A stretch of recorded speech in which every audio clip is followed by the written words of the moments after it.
15 de enero, amigos, buenas noches. Gracias por acompañarnos en la emisión estelar de Noticias 7, que también se transmite a través de nuestras plataformas de streaming, en telegrafo.com.es, ecuadortv.es, en el dial de Pública FM, para que nos escuchen y nos sigan en nuestras redes sociales. Fer, buenas noches.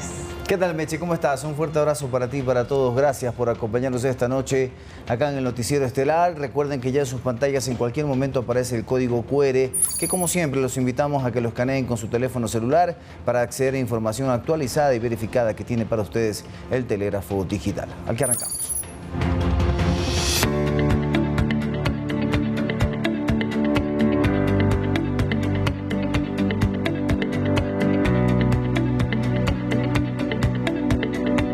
A menos de un mes de la primera vuelta, el Consejo Nacional Electoral avanza en la impresión de material para los comicios. Hasta este miércoles se encuentran impresas más del 80% de las papeletas electorales y el 100% de la señalética electoral. Desde este miércoles quedan 25 días para la realización de la primera vuelta. El cronograma de planificación va ejecutándose según lo previsto. Hasta la presente fecha, la impresión del material electoral avanza de la siguiente manera. Papeletas tiene un registro del 80.8%, documentos electorales 69.5%, plantillas braille 93% y el 100% de la señalética electoral. Sí, los papeletas que ya, los paquetes electorales para el exterior, como siempre hemos manifestado, ya han salido. En estas elecciones participarán 4.455 candidatos para las dignidades de presidente y vicepresidente de la República, asambleístas nacionales, provinciales y parlamentarios andinos. 13.7 millones de ecuatorianos acudirán a votar el 9 de febrero en una jornada de 10 horas que iniciará a las 7 de la mañana y culminará a las 17 horas. Recuerde que el Consejo Nacional Electoral habilitó 3 mecanismos para que usted averigüe con anticipación su mesa y lugar de votación. La página web www.cne.gov.es, la aplicación del organismo para celulares y con una llamada al número 02 38 15 841. Javier Ceballos, Noticias 7. Y la Dirección General del Registro Civil del Ecuador implementará jornadas extraordinarias de cedulación los fines de semana en 39 agencias a escala nacional. Esto en el marco de las elecciones generales 2025. La atención estará dirigida a los ecuatorianos mayores de 16 años que no cuenten con su documento de identidad previo agendamiento. Se trata de una jornada especial para facilitar a los ciudadanos la obtención del documento para ejercer su derecho al sufragio, que es la cédula de identidad, en caso de pérdida o renovación. El operativo del registro civil incluye a 39 agencias a nivel nacional para la atención a ecuatorianos mayores de 16 años previo agendamiento. La obtención de los turnos es absolutamente gratuita, así que también hacer un recordatorio para que no entreguen su información ni datos personales, peor aún cancelen valor alguno por el tema de la obtención del turno. Los turnos se obtienen a través de la página del registro civil, www.registrocivil.gov.es. Ahí podrán agendar las citas. Desde el día de ayer ya se habilitaron turnos para las jornadas de los días sábados. Las fechas para esta atención son los sábados 18 y 25 de enero y 1 de febrero de 2025 de 8 a 14 horas. También el sábado 8 de febrero de 8 a 17 horas y el domingo 9 de febrero, día de las elecciones, de 8 a 14 horas. La tarifa del servicio incluye $5 primera vez, $16 por renovación y para ello debe obtener un turno gratuito en la agencia virtual del registro civil. Para mayor facilidad, usted puede también solicitar en pocas horas el duplicado de su cédula. Este duplicado se solicita a través nuevamente de la agencia virtual. El usuario ingresa con su código, con su usuario y su contraseña, hace la solicitud del duplicado, cancela igualmente en línea un valor de $16 y escoge la agencia en donde quiere retirar el duplicado. En un transcurso de 2 horas se acerca a la agencia y va directamente a la ventanilla de entrega de cédulas y podrá retirar el documento. Para las personas con discapacidad igual o superior al 30%, la cédula no tiene costo. Los adultos mayores, mujeres embarazadas, personas con enfermedades catastróficas o con discapacidad no deben agendar y acuden directamente a la agencia más cercana para ser atendidos de manera preferencial. Rommel Garzón, Noticias 7. Delegaciones de 10 organismos internacionales y de 648 entidades nacionales intervendrán en calidad de observadores de los comicios generales de febrero y abril. La misión de observación electoral de la Unión Europea garantizó al país un trabajo con independencia, imparcialidad, neutralidad y sin ningún tipo de injerencia. Preguntas y respuestas. Es una misión de observación que la integran más de un centenar de especialistas en diversos campos. Sus representantes informaron en Quito cuál es su plan de acción tanto en la primera como en segunda vuelta. Gabriel Mato, jefe de la misión, informó este miércoles que la delegación ejecutará un trabajo con independencia, imparcialidad, neutralidad y sin ningún tipo de injerencia. Que a todos escuchamos y de todos aprendemos, y esto también es importante. Siempre he dicho, y hoy reitero, que no venimos desde la misión de observación de la Unión Europea a dar lecciones a nadie. Sin embargo, a la fecha, hay un elemento que para la delegación internacional es de enorme preocupación: la seguridad. Pero no solo para los candidatos, no solo para los partidos políticos, sino para todos y cada uno de los ciudadanos que quieren libremente acudir a las urnas a votar. En ese sentido, nosotros como misión, evidentemente, adoptaremos todas las medidas que sean necesarias. La misión de observación electoral de la Unión Europea desplegará en la mayoría de provincias del país a sus expertos para conversar y escuchar expectativas del proceso electoral por parte de candidatos, ciudadanos y organizaciones políticas. El monitoreo de la fase preelectoral, electoral y postelectoral será en todos los campos. Para eso tenemos aquí a Alice Colombi, que dirige un gran equipo de monitoreo de redes sociales. Naturalmente, cualquier muestra para ser relevante necesita tiempo y que haya una masa de datos analizable que sea relevante. Para las elecciones están registrados en calidad de observadores delegaciones de 10 organismos internacionales y 643 de entidades nacionales. Javier Ceballos, Noticias 7. Y en nuestro programa En las tardes tú decides, este miércoles nos acompañó la candidata a la Asamblea Nacional por el movimiento ADN, Natalie Farinango, una de las más jóvenes en el legislativo con 25 años. Farinango ya fue asambleísta en este periodo. ¿Y es cierto que se subestima a los jóvenes dentro de la Asamblea Nacional? Totalmente, y ahí le voy a contar una anécdota. El primer día que integramos la Comisión de Régimen Económico, si bien le había comentado que se aprobó por unanimidad que yo asuma la presidencia, sí se me acercaron dos asambleístas como que cualquier cosa, yo sé que estás muy jovencita, te podemos guiar, te podemos decir cómo funciona. Creo que les demostramos con el tiempo que tenemos la capacidad suficiente y ahora son unos asambleístas que más bien nos apoyan totalmente. Ya están de su lado. Sí.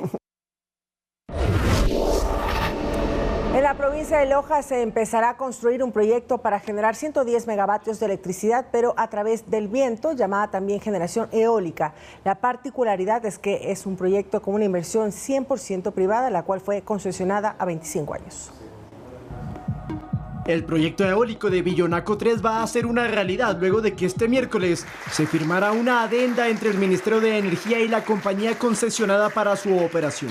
Desde mañana inicia la construcción de Billonaco, desde mañana empezamos esto y ojalá en 24 meses, que es el tiempo, tengamos ya produciendo 110 megas que mucho falta le hacen al Ecuador. La ejecución del proyecto energético estuvo a la deriva por al menos 4 años. Sin embargo, en los últimos meses se resolvieron algunos inconvenientes administrativos que no permitían comenzar la obra. Resultado de ello es la implementación del sistema de prelación de pagos. Este mecanismo, diseñado como una alternativa al fideicomiso originalmente planteado, brinda las garantías necesarias para mitigar riesgos financieros y asegurar la sostenibilidad fiscal del proyecto. Las autoridades señalaron que Billonaco 3 es importante porque abre la puerta a la generación privada en el Ecuador, dado que su construcción, operación y mantenimiento está a cargo de la compañía Cobra Zero Billonaco Energy, que eligió a 15 hectáreas en la provincia de Loja, ubicadas a 2.700 metros sobre el nivel del mar, para capturar el viento y generar electricidad. Este proyecto eólico es parte de la transición energética en el país, dijo la ministra Inés Manzano, para pasar de las hidroeléctricas a otro tipo de generación que además ayudará a reducir el CO2 y los gases invernadero, así como creará 900 nuevas plazas de empleo.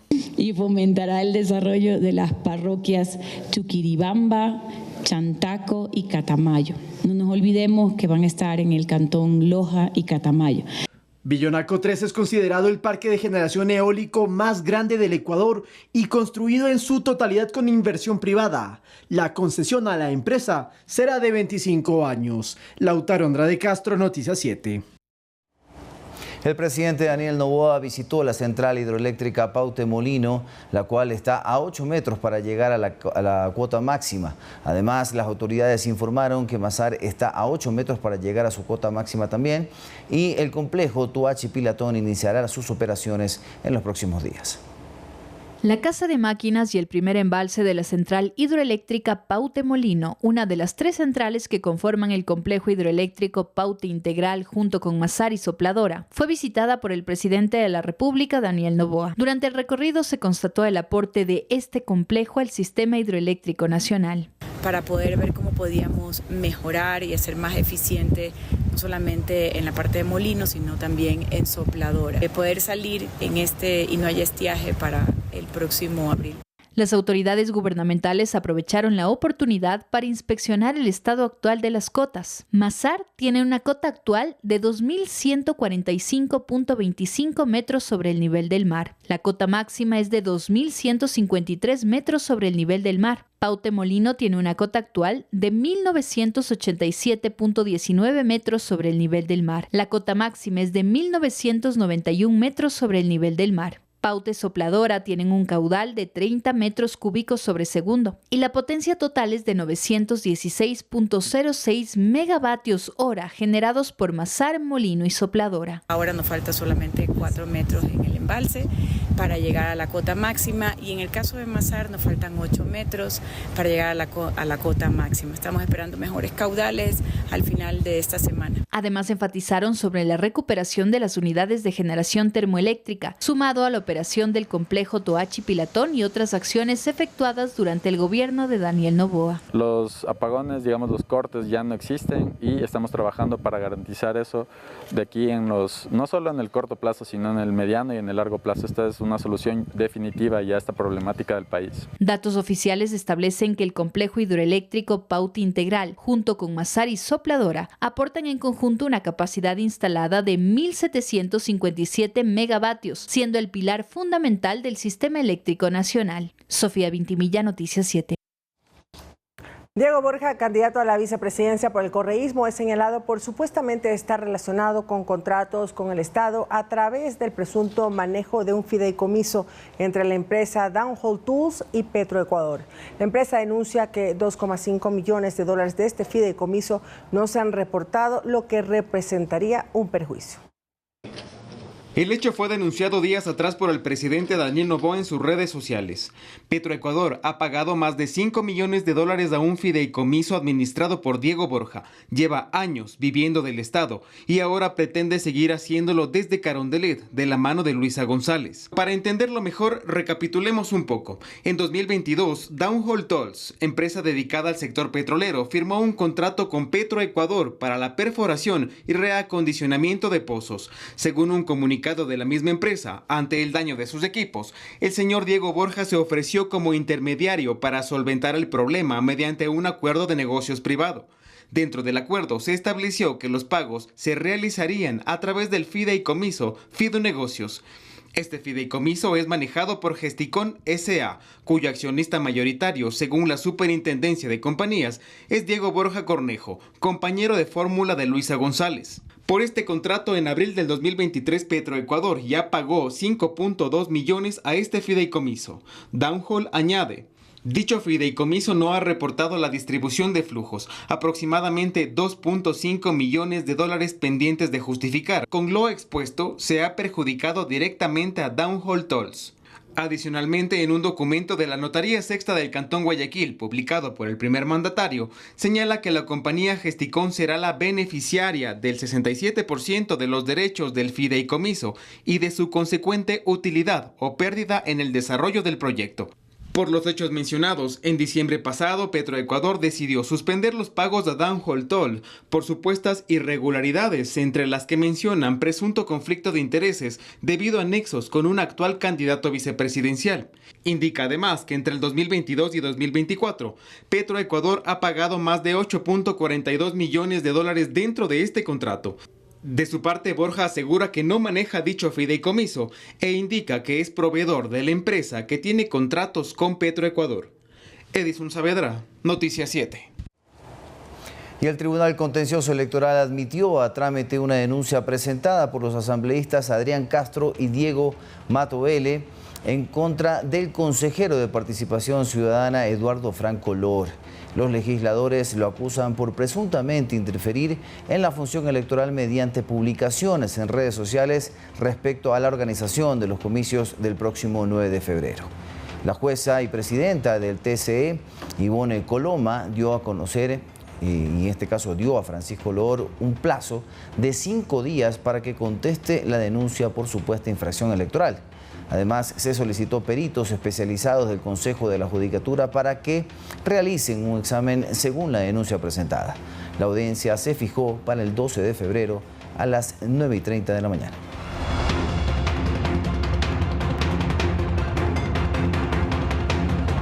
Amigos, es momento de hacer una pequeña pausa comercial.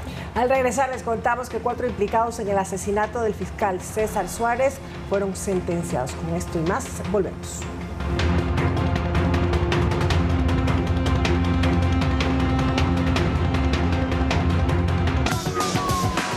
Operativo antidelincuencial.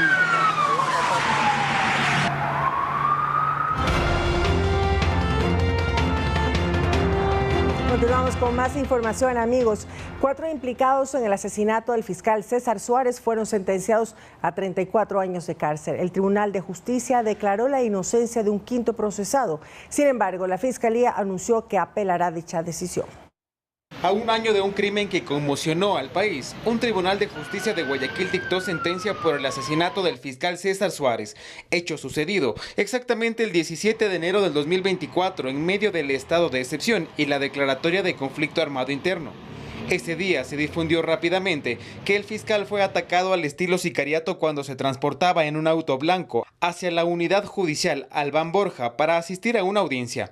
Una vez sustentadas las acusaciones por parte de Fiscalía, los magistrados dictaron 34 años, 8 meses de prisión para Cristian P., Javier T., Javier M. y Kevin L., mientras que declararon la inocencia para Ángel A. Sobre este último, la Fiscalía anunció que apelará al fallo cuando la sentencia sea notificada por escrito. El funcionario asesinado llevaba indagaciones de casos de connotación. Por ejemplo, la investigación por corrupción hospitalaria en la que están involucrados los hermanos Salcedo Bonilla. También había actuado en el caso por el asalto armado a TC Televisión en Guayaquil y se ocupaba de diligencias de narcotráfico, terrorismo y delincuencia organizada, como el caso Metástasis. Edison Saavedra, Noticias 7. Y en las instalaciones de la Escuela Superior de la Policía, el presidente de la República, Daniel Noboa, presidió la ceremonia de entrega de buses para la movilización de los uniformados. En su intervención, el primer mandatario expresó el apoyo del gobierno a los 57.000 uniformados en el combate al terrorismo. Son 20 unidades totalmente equipadas con capacidad para transportar a 46 pasajeros, con el objetivo de potenciar las acciones operativas de la Policía Nacional en todo el país. Los medios logísticos fueron entregados por parte del gobierno a través del Ministerio del Interior. Entendemos que la seguridad no es solo una prioridad, sino una necesidad urgente que debe abordarse con recursos, capacitación, innovación. Los buses serán utilizados como medio de transporte para el desarrollo de las diferentes actividades operativas que cumple la Policía Nacional en territorio, optimizando el tiempo de respuesta en bienestar de la comunidad. Representan una inversión en seguridad de nuestro país, una herramienta esencial para mejorar la movilidad y capacidad operativa de toda nuestra fuerza policial. En su intervención, el presidente de la República señaló el compromiso de su gobierno por recuperar la paz y seguridad en el país. Es un deber y una obligación apoyar sus misiones y fortalecer sus capacidades para hacer frente a un enemigo que se volvió poderoso tras décadas de complicidad con los políticos de turno. El primer mandatario resaltó la labor de los uniformados en el combate al crimen organizado y al terrorismo. Entre los logros destacó la reducción de las muertes violentas. Durante este periodo logramos estabilizar la economía y reducir las muertes violentas en un 15.5%.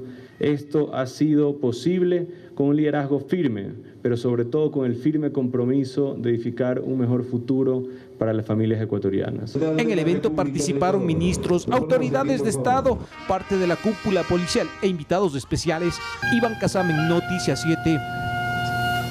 La Policía Nacional informó que miles de automotores y bienes considerados como obsoletos serán chatarrizados. Los bienes se encuentran en los centros de acopio y evidencias de la Policía Judicial en varias provincias del país.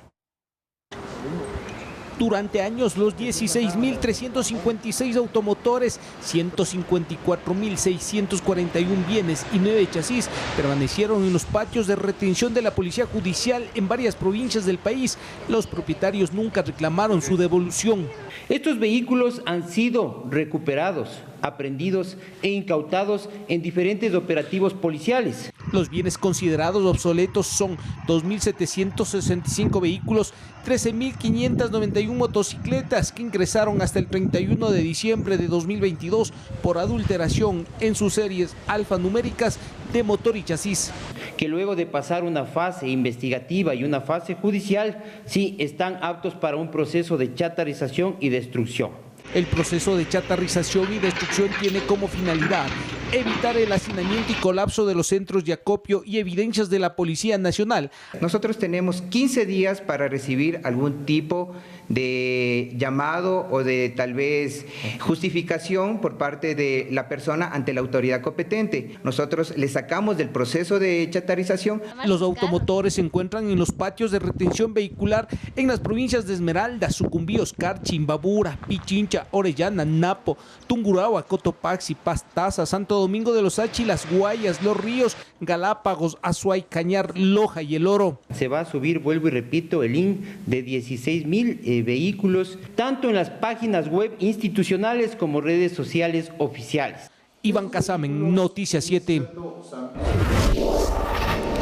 Y atención, porque ya está habilitado el formulario de anexo de gastos personales para que los contribuyentes puedan realizar sus declaraciones. El Servicio de Rentas Internas publicó el documento en su página web y es de cumplimiento obligatorio para las personas que tuvieran ingresos superiores a los $11.902 en el 2024.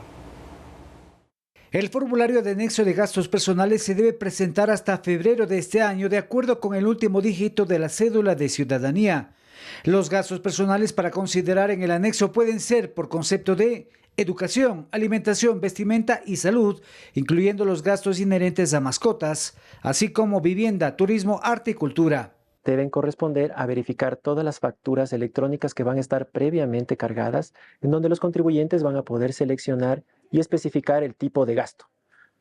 Recordemos alimentación, vestimenta, vivienda, salud, educación, arte y cultura, e incluidos los temas de turismo. Una vez que los contribuyentes hayan seleccionado todos los gastos que estén en estos rubros, procederán con el envío. Para el periodo fiscal 2024, el monto máximo de la rebaja varía en función del número de cargas familiares. Además, el valor se fijó con base en el precio de la canasta básica familiar, que fue de $789.57 en enero de ese año. Por ejemplo, 0 cargas, voy a poder tener de canastas básicas, el tope son 7 canastas básicas. ¿Cuánto me da eso en dólares? Aproximadamente hablaríamos de 5.526, es el tope de gastos que voy a poder tener, y así sucesivamente. Si tengo una carga, pues voy a poder tener 9 canastas básicas, es decir, 7.106 aproximadamente, y así sucesivamente hasta llegar a, la tabla nos dice, de 5 a más cargas. Se consideran cargas familiares a los padres, cónyuge o pareja en unión de hecho e hijos hasta los 21 años o con discapacidad de cualquier edad que dependan totalmente del contribuyente y que no tengan ingresos grabados superiores a un salario básico unificado, que en 2024 fue de $460. La presentación del anexo de gastos personales se debe realizar en el portal transaccional SRI en línea.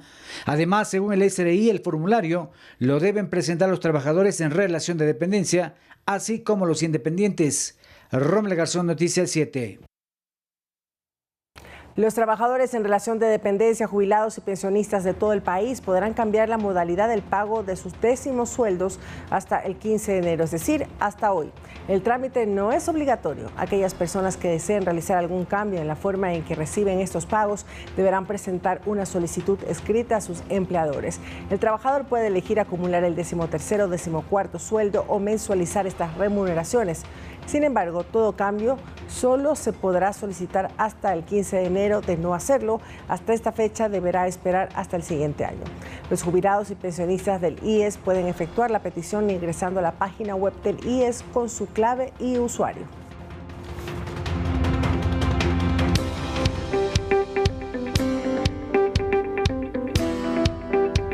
Buenas noticias.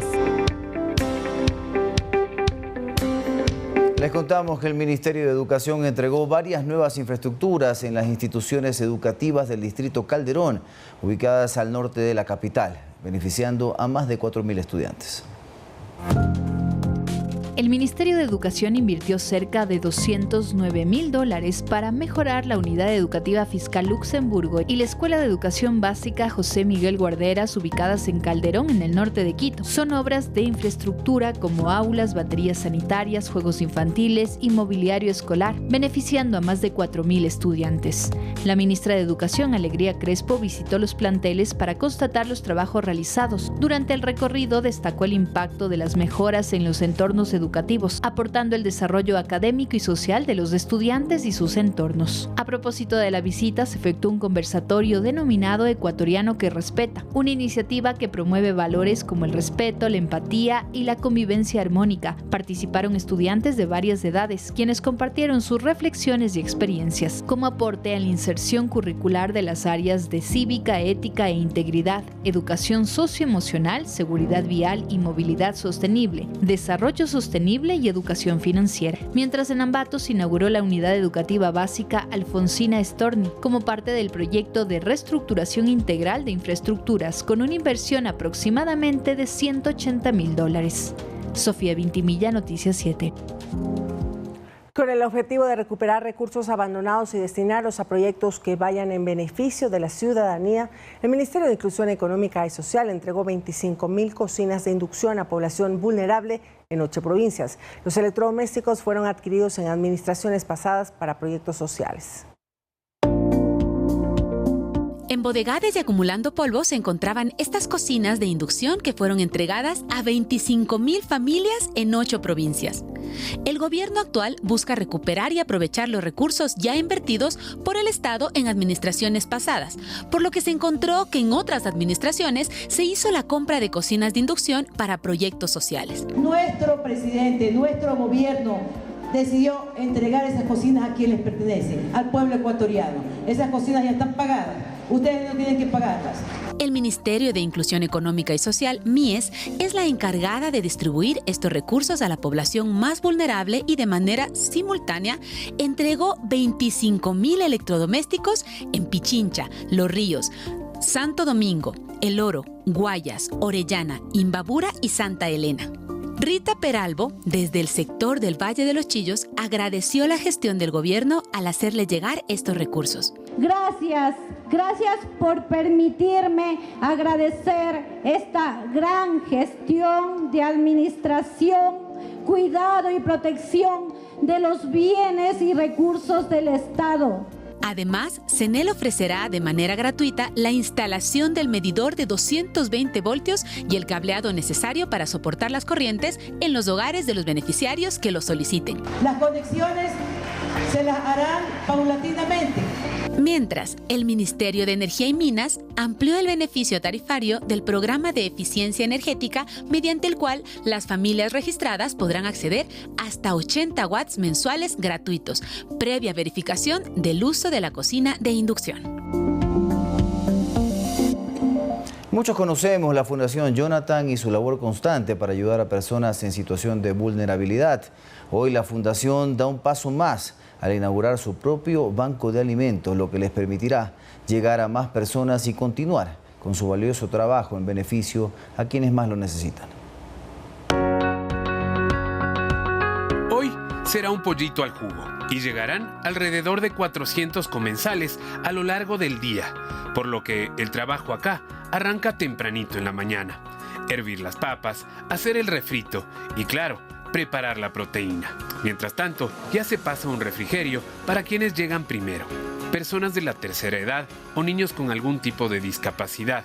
todos en estados vulnerables. Vengo, me da el desayuno y cualquier cosa para llevar a la casa. ¿De qué hora llega a veces? Llego a las 8 y salimos a las 3 de la tarde de aquí.